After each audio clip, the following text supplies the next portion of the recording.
Suicide is badass.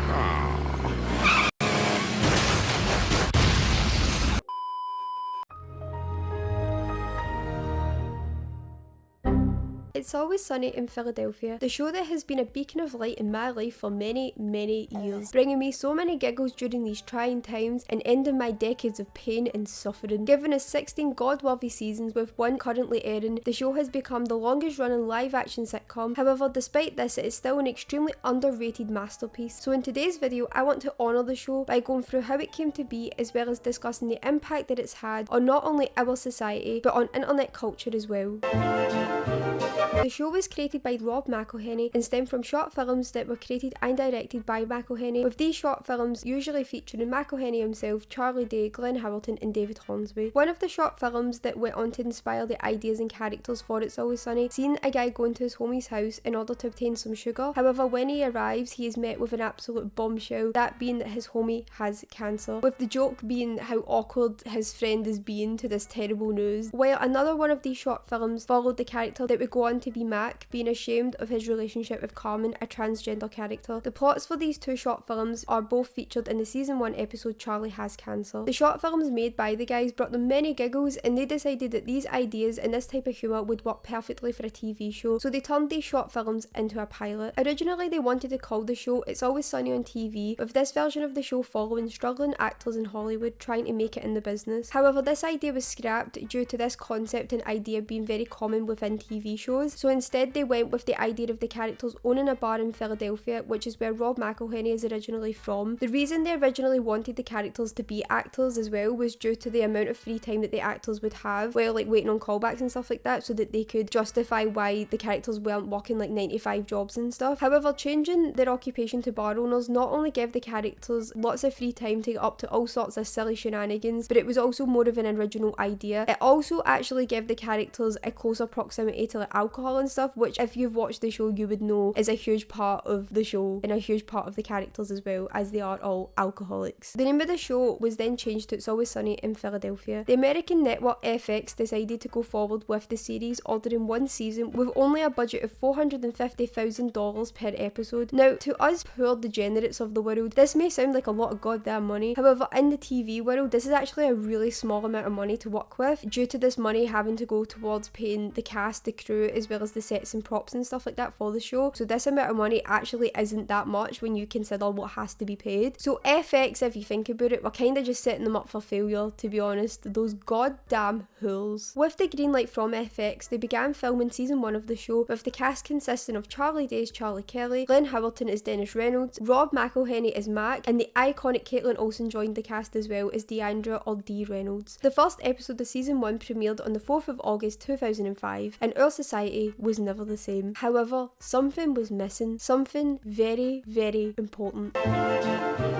After the first season of the show, FX considered the show to be what Stan Twitter would refer to as a flop, with it not being able to gather the best ratings. However, FX decided to throw It's Always Sunny a bone in order to save the show from being axed. They were given this lifeline by John Landgraf, who informed them that if they could get a big iconic celebrity to join the cast, that they would be greenlit for a season 2. Now, Landgraf was actually homies with one of the most legendary and greatest actors of our lifetime, and suggested that they should add him to the show, and with a bit of hesitation, they agreed to meet with this actor. And who was that actor, you may be asking? Our Lord and Saviour, my favourite bald man of all time, Danny DeVito. Now, you may be wondering, why on earth did they hesitate to agree to let Danny DeVito, the iconic man himself, onto their show? Danny DeVito is a legendary actor, and he's actually like a legendary TV actor as well. He was in Taxi, which is like one of the greatest sitcoms of all time. And so you may be wondering, why did they hesitate to let such an iconic guy on their show? This hesitation came more from the fact that they didn't want it to become the Danny DeVito show, and they liked the idea that the show consisted of unknown actors. However, they were also concerned with the fact that they didn't know Danny DeVito. They didn't know this man. This man was a stranger to them. They didn't know what he would be like in person. However, when they met him, they instantly clicked, and Danny DeVito was accepted onto the show. Danny DeVito's a really, really famous actor, so you might be wondering to yourself, why did he agree to join this show? It's so random. And I'll tell you why. Before the meeting, DeVito was sent a copy of the first season by Landgraf, and he watched it with his kids, and his kids absolutely loved it, and they encouraged him to take the gig, and so he joined the cast for season 2. However, a plot twist occurred, as Danny DeVito was only available to film season 2 for 20 days, which meant that the episodes that Danny DeVito was featured in would have to be filmed in 20 days. Now, to put this into perspective, traditionally, according to Google, right, it takes around 6 to 8 days to film one episode of a TV show, and they had to film an entire season's worth of episodes in 20 days. However, they managed to achieve this, with Danny DeVito's first episode being season 2, episode 1, Charlie Gets Crippled, airing on the 26th of June 2009. So what this section of the video tells us is that Danny DeVito is not only the saviour of the show, but the saviour of our whole society, and this is why he's my favourite bald man of all time.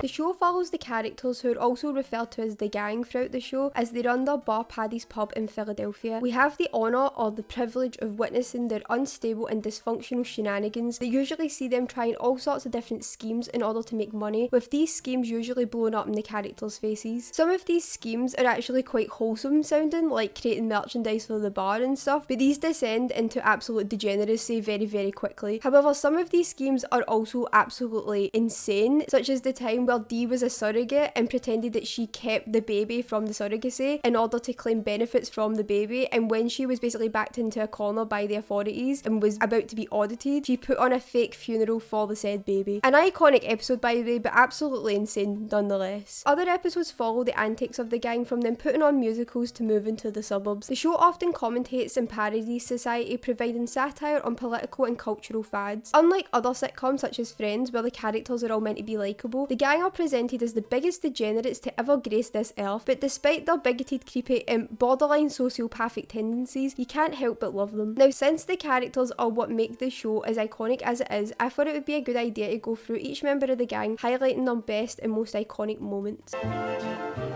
We'll begin by looking at the king of the rats himself, Charlie Kelly, portrayed by Charlie Day. Although all the members of the gang are degenerates, Charlie possesses such an innocence in comparison to the other characters, with aspects of his character such as his illiteracy, his low IQ, or the fact that he is often taken advantage of by the other characters. An example of this being the fact that they made him the janitor of the bar that they all work in, completing nasty ass tasks such as bashing the rats or cleaning the bathrooms, which he actually seems to enjoy, to be fair, so whether that's considered nasty is, you know, kind of up for debate. But still keep in mind that he is an absolute maniac who stalks women and bites Santa. Like, he's absolutely insane. Charlie's best moments in the show, in my opinion, often stem from this side of his character, with Kitten Mittens and Pepe Sylvia being great examples of this. However, I think his degeneracy in terms of the fact that he lives in filth and squalor also supplies some iconic moments, including his love for cat food and Huff and Glue. Also a great example of this kind of degeneracy in terms of like the filth and squalor that he lives in and just how insane the character truly is, I'd say is in the episode The Waitress is Getting Married, where they try to make a dating profile for Charlie and they ask him questions and like, you know, like, what's your favourite food? And it's like milk steak. What are you afraid of? Like people's knees. Now, to be fair, people's knees are quite disgusting, so I do understand that one, but I think that scene is a great example as to what I'm talking about, with like the innocence but also the degeneracy kind of meshed in. It's very, very strange. He's a very strange man. Other iconic moments for the character stem from his ability to sing and play the keyboard, which was incorporated in the show due to the musical talents of Charlie Day. Now, some of these musical moments from Charlie include the songs that appear and the gang tries desperately to win an award, as well as the songs performed in The Night Man Cometh.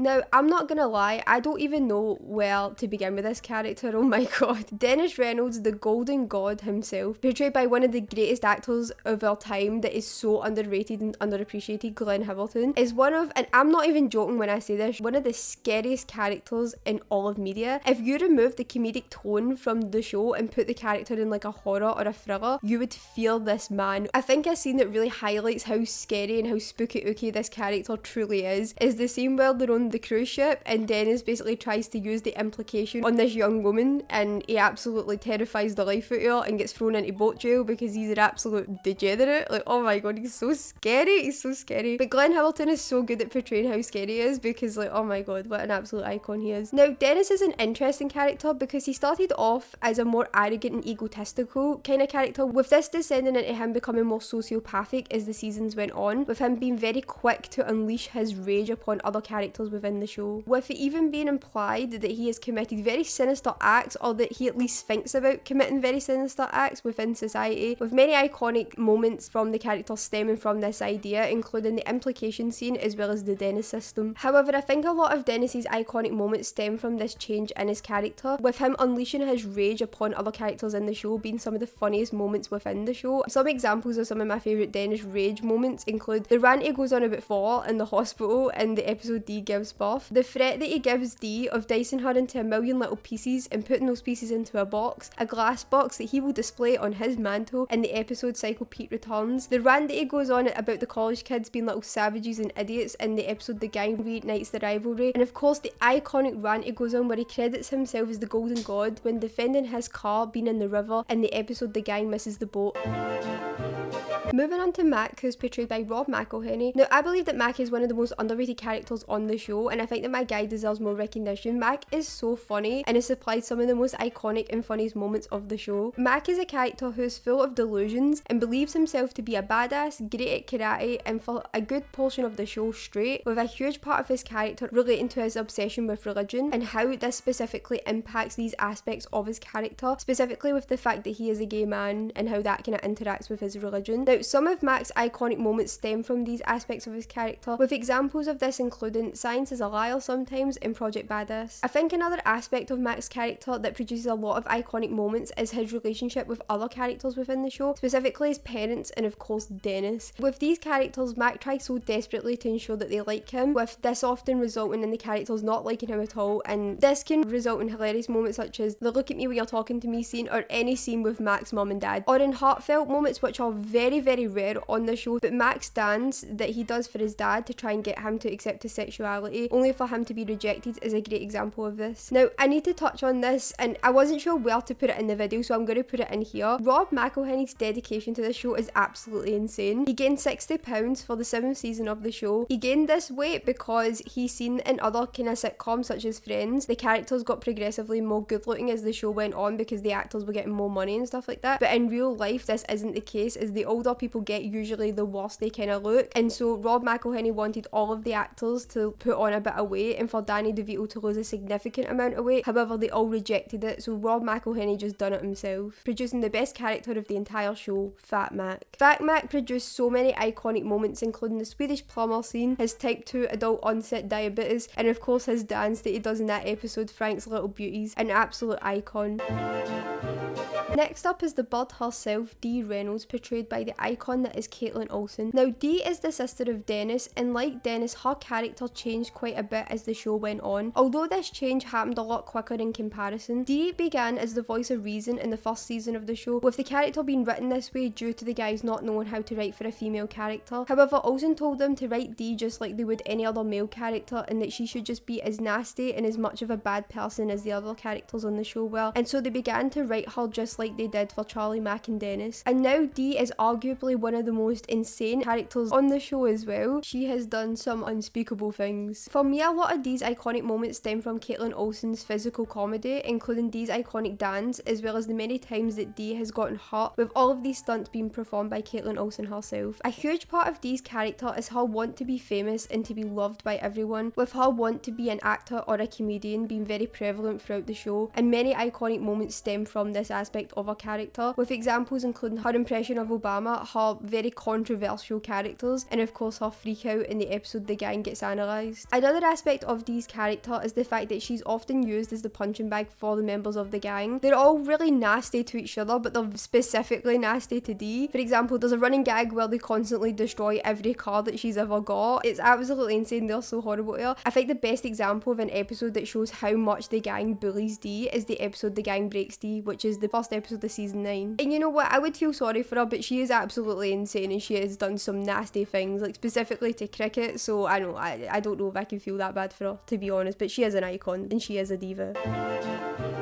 Now I have saved the best for last. My favourite character in the whole show, the trash man Frank Reynolds, portrayed by the iconic Danny DeVito, who is also my favourite human to ever grace this planet. As discussed earlier in the video, Frank was a character that was introduced in season 2, with him being the father of both Dee and Dennis Reynolds. Now this character not only saved the show, but also my personal life, because he is the greatest character I've ever had the honour of witnessing on my TV. Now when Frank was introduced into the show, he was a rich businessman who wanted to give away all of his money to charity due to him hating the person that the money but also his poor wife turned him into, and instead he wanted to live in filth and squalor, and this want to live in filth and squalor resulted in him having this pull towards Charlie, who, as we discussed in Charlie's section of the video, lives in filth and squalor, you know, like huffing glue and eating cat food and that, and Frank, witnessing Charlie's lifestyle, wanted to be a part of this, and so an iconic pearl was created, the gruesome twosome. However, like Dee and Dennis, Frank's character changed drastically from his introduction to his current standing in the show, with the character becoming more unhinged and deprived as the show went on. A lot of people credit the episode The Gang Gives Frank an Intervention as the turning point of Frank's character as well. Now for me, a lot of Frank's iconic moments stem from Frank's unhinged and deprived antics, including rum ham, his love of guns, his love of eggs, hanging about under bridges, boiling denim, and of course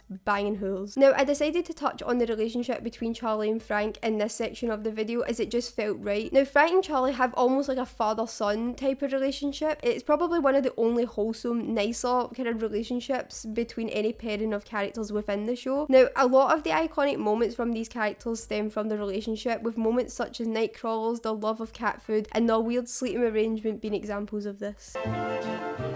In 2021, It's Always Sunny in Philadelphia was declared the longest running live-action sitcom in American TV history. However, despite this, they have never truly been given the recognition from the industry that they deserve, and they have never been nominated for any big-time awards. The actors haven't, and the show hasn't. They have been nominated and even won some awards, including People's Choice Awards and Satellite Awards. However, they have never been nominated for any Emmy Awards, which is absolutely insane for the fact that they've been around for this long and that they've also become the longest running live-action sitcom and they've never been nominated for any Emmys. The disrespect. The only individual to get any sort of acknowledgement and recognition from the Emmys regarding the show was Mark Zuzak, who was nominated 3 times for Best Stunt Coordinator at the Primetime Emmy Awards, but the show has never been nominated for the main Emmy Awards. However, during the 2024 Emmy Awards ceremony, the main cast of the show were invited to present an award, and during this they poked fun at the fact that they'd never been nominated despite being on the air for over 20 years. Now the fact that the Emmys did invite them to present an award gives us hope that maybe they do respect the show at least, and that they might be able to get some nominations for season 17. The show's also poked fun at the fact that they've never really been nominated for any awards within the industry, with the season 9 episode The Gang Tries Desperately to Win an Award. The episode uses Paddy's Pub as a metaphor for the show, and the Best Bar Association Award is the Emmys, in order to vent their frustrations with not being accepted by the industry. In the episode they decide to check out the other bars that have been nominated and that have won this award in the past, and try to adapt themselves to be more like them, getting rid of their edges for a more light-hearted, playful feel. This is a reference or a metaphor for shows that were showered and praised with awards, with the gang trying to replicate the playful and wholesome banter that the characters have with each other, as well as the will they won't they model that a lot of sitcoms adopt, both of which It's Always Sunny does not have. In the end, they realise that they don't need to change themselves in order to gain the approval of the industry, as they have customers or their fans who accept them for who they are and understand what it is they're going for, but they end the episode by claiming that they still would really like to win an award, which is fair enough. Now this episode provides a great perspective into how the cast and crew of the show must feel regarding this issue. They've been on the air for so long and have been constantly overlooked by the industry. It must be so frustrating for them, but they understand that they've got a core cult-like audience who get what they're going for, and that's something really rare that not a lot of shows can say that they have, and no award can take that away from them. It would be really cool if It's Always Sunny did win an award though.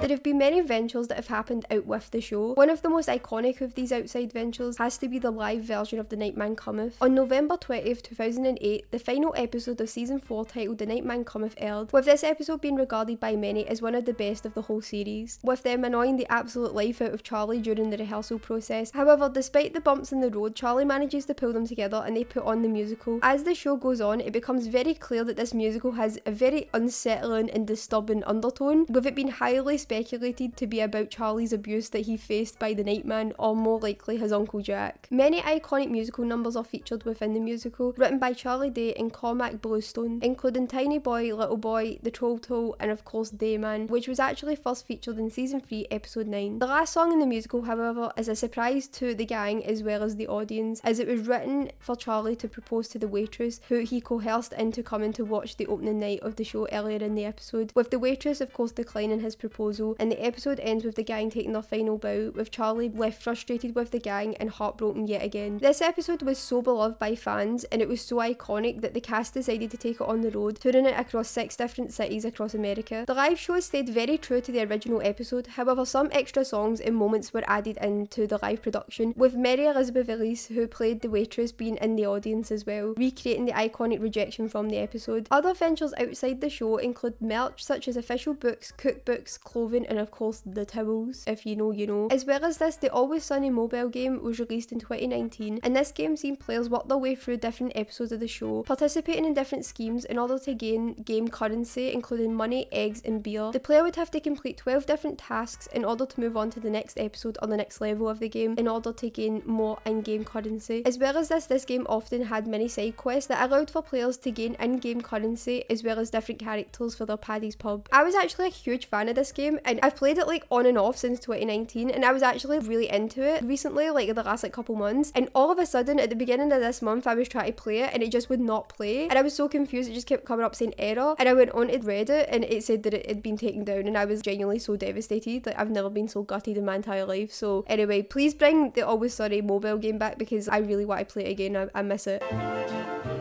Now, there's rewatch podcasts for all different types of shows. For example, there's one for The Office that's quite popular, and there's also some for shows that you probably haven't really thought about since you were a kid, such as the Wizards of Waverly Place one, or the absolute insane Ned's Declassified podcast. However, in 2021, we were blessed as a society with the news that starting in January 2022, Rob McElhenney, Charlie Day, and Glenn Howerton would start their own rewatch podcast for It's Always Sunny in Philadelphia, and that they would be joined by show writer Meg Gans, with the first episode being published on the 10th of January 2022. Now, each episode of the podcast followed the structure of the guys coming in hot with whatever had annoyed them that week, and Meg would try to keep them on track with the episode that they were focusing on that day. The guys would give insight into the creation and filming of that particular episode, and they would sometimes be accompanied by different guests that had been featured either in that episode or in the show in general. Now, there would also sometimes be random episodes that would have nothing to do with the show itself, such as the Rob Justice episode and the episode where they battled to see who was the healthiest. Now, despite some episodes of the podcast not really focusing on the show itself, it was still an extremely enjoyable podcast to watch and to listen to. They even developed inside jokes within the podcast, such as calling those that tuned in either listeners or creeps, depending on if they listened to the podcast or if they watched it on YouTube. Personally, I was a creep, but I was often a listener as well, so I was a wee bit of both. Other inside jokes include the cut that phrase and Steven Spielberg randomly appearing. They even put on a couple live shows, and I actually had the honour, the absolute privilege of attending one of the last ever live shows they did in New York. It was actually the best night of my entire life. Like, honestly, I have peaked. Meg specifically done such a great job of putting together an event that could be enjoyed by all Sunny fans. There were special guests including Caitlin Olsen and Mary Elizabeth Elise, and of course Malcolm and his dad themselves, Bryan Cranston and Aaron Paul. It was cool as well because they performed a lot of the songs from the show. A lot of the songs from The Nightman Cometh were performed, as well as the songs that appeared in The Gang Tries Desperately to Win an Award. Another really cool thing about the show as well is that everyone was so happy to be there, and it was so cool as well because they were all dressed up in different costumes. Some guys I seen had the Bogs t-shirts on, and they'd like marked how many beers they'd had, and as well as this, people were dressed up in like the Nightman Cometh outfits. There were a couple green mans. It was so wholesome, and it was such an iconic time. I genuinely wish I could go back and like relive it. It was so good. Now, while the podcast was taking place and while they were going through the older episodes of the show for the rewatch, they were actually writing the 16th season, and comparing season 16 to 13, 14 and 15, you can 100% tell that they'd been influenced by the older episodes when writing them. From the humour to the references and callbacks, such as the callback to Charlie's sisters who hadn't been seen or referenced to since season 1. The podcast even inspired the last episode of season 16, Dennis Takes a Mental Health Day. The episode was clearly inspired by the story that Glenn Howerton told on the podcast about having to deal with Tesla and the frustrations of modern technology. However, in 2023, the last episode of the podcast would be uploaded with no official announcement of its cancellation. Now, we as a society all held out hope that the podcast would someday return. However, we're currently halfway through 2025 and there is no sign that it's coming back. Now, Glenn Howerton did do an interview with Rick Glassman where he said that the podcast wouldn't be coming back due to the guys having busy schedules, which is incredibly heartbreaking, but it is understandable. They're very, very busy guys, you know. We can only hope that one day it'll return, but if you are a fan of the show and you haven't watched it, I do highly recommend it.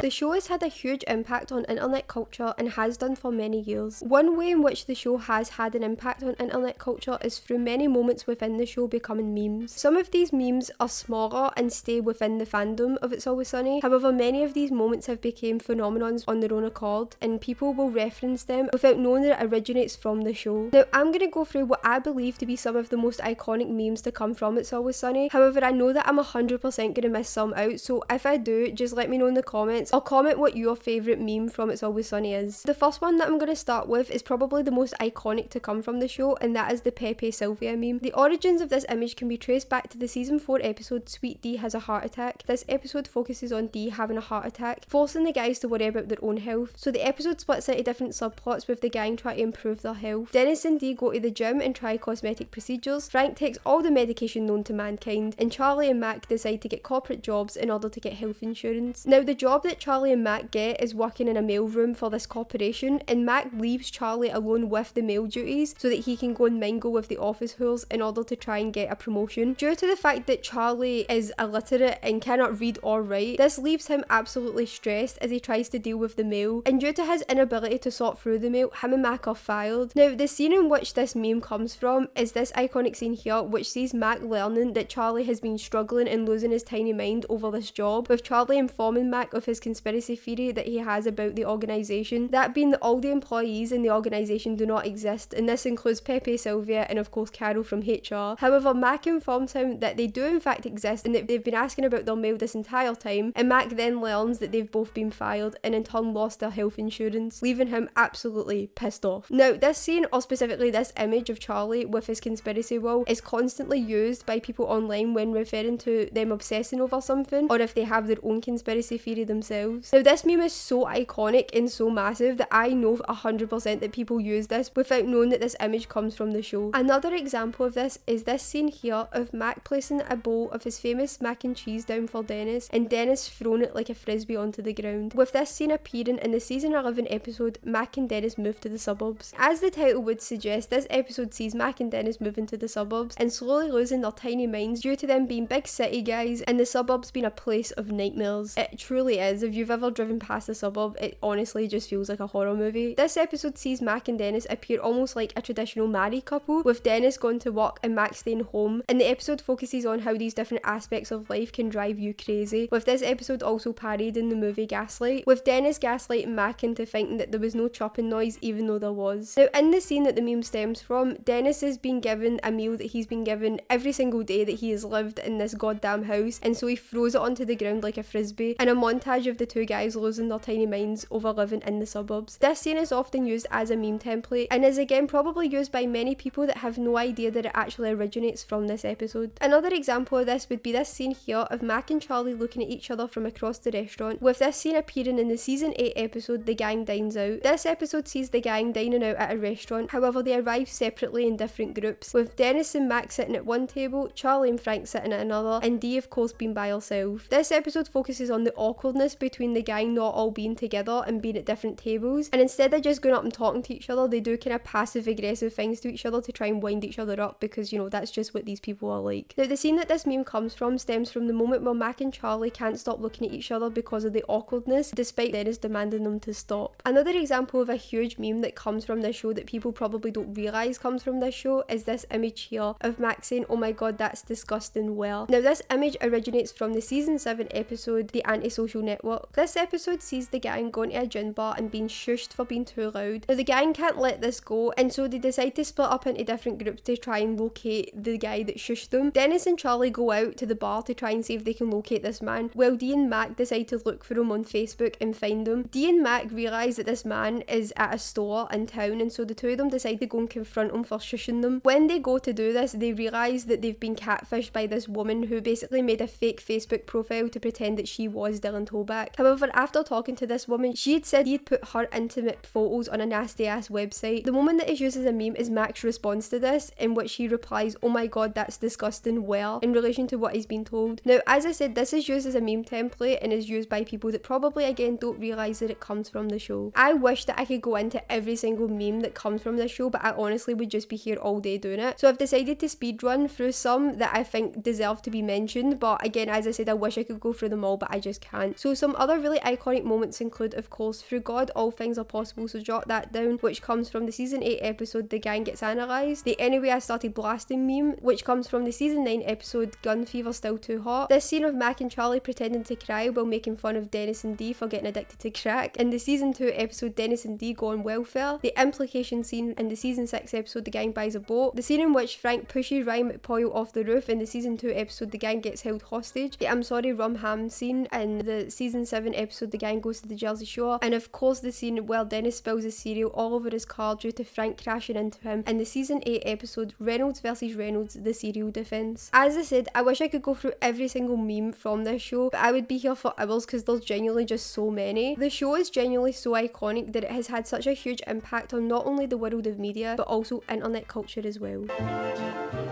It's Always Sunny in Philadelphia will forever be one of my favourite TV shows. It is the perfect anti-sitcom, providing some of, in my opinion, the greatest cultural and political satire. The fact that the show has been given the title of the longest running live action sitcom in American TV history highlights how iconic the show really is, and I hope that people stop sleeping on it and realise how amazing it is. Despite being on the air for 20 years, the show is still going strong and is still for the most part incredibly hilarious and relevant, which is why It's Always Sunny in Philadelphia is an absolute godsend of a TV show.